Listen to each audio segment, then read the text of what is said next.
1-2 लाख का फोन और वह भी गिफ्ट में एक बिल्कुल अनजान आदमी की तरफ से, यह सुनते ही किसी को भी हैरानी होगी। लेकिन इस एपिसोड में जो हुआ उसने बाघा और नट्टू काका दोनों को सोचने पर मजबूर कर दिया। कहानी की शुरुआत होती है जेठालाल से, जो अपने बिजनेस के काम से बेंगलुरु के लिए निकलते हैं।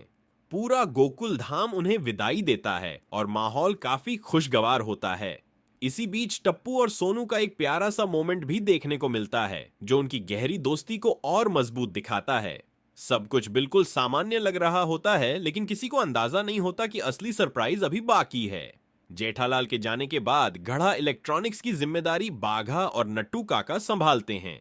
दोनों पूरे जोश के साथ बिक्री बढ़ाने में लगे होते हैं, ताकि जेठालाल के लौटने पर उन्हें अच्छी खबर दे सकें। बाघा अपने नए लुक और आत्मविश्वास के साथ ग्राहकों को संभाल रहा होता है, जबकि नट्टू काका हर कदम पर उसका साथ देते हैं। दुकान में सब कुछ ठीक चल रहा होता है और दिन आम दिनों की तरह गुजर रहा होता है। तभी दुकान में एक अनजान आदमी आता है। उसकी शख्सियत देखकर लगता है कि वह काफी अमीर और प्रभावशाली इंसान है। वह आराम से प्रोडक्ट्स देखता है, बाघा से बात करता है और हर चीज को ध्यान से समझता है। बाघा भी अपनी तरफ से ईमानदारी और पूरी लगन के साथ उसकी मदद करता है। उस वक्त किसी को भी जरा सा शक नहीं होता कि अगले कुछ पल सबको हैरान कर देंगे। थोड़ी देर बाद वह आदमी दुकान का सबसे महंगा फोन खरीद लेता है, जिसकी कीमत लगभग 2 लाख रुपए होती है। लेकिन असली झटका तब लगता है जब फोन खरीदने के बाद वह उसे अपने पास रखने के बजाय सीधे बाघा को गिफ्ट कर देता है। न कोई वजह, न कोई पहचान और न ही कोई सफाई, बस एक महंगा फोन और एक हैरान कर देने वाला तोहफा। यह देखकर बाघा के होश उड़ जाते हैं और नट्टू काका भी कुछ पल के लिए समझ ही नहीं पाते कि आखिर हुआ क्या है।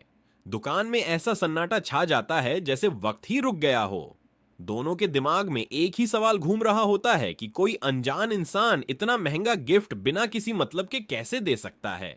अब यहीं से सस्पेंस और गहरा हो जाता है। आखिर यह आदमी कौन है? क्या उसका बाघा से कोई पुराना रिश्ता है? क्या वह जेठालाल को जानता है, या फिर इस गिफ्ट के पीछे कोई ऐसी चाल छिपी हुई है जो आने वाले दिनों में सबके सामने आएगी? क्योंकि इतना महंगा तोहफा बिना किसी वजह के देना आम बात नहीं होती। हो सकता है उसकी नजर गढ़ा इलेक्ट्रॉनिक्स पर हो, या फिर वह बाघा के जरिए जेठालाल तक कोई खास बात पहुंचाना चाहता हो। यह भी मुमकिन है कि यह किसी बड़ी योजना का पहला कदम हो और इसका असली राज अभी खुलना बाकी हो। फिलहाल बाघा के हाथ में 2 लाख का फोन है और उसके दिमाग में सवालों का तूफान। अब देखना यह है कि यह अनजान दरियादिल आदमी असल में कौन है और उसकी नीयत क्या है। आपको क्या लगता है, इस महंगे तोहफे के पीछे सच्चाई क्या हो सकती है? कमेंट करके अपना अंदाजा जरूर बताइए।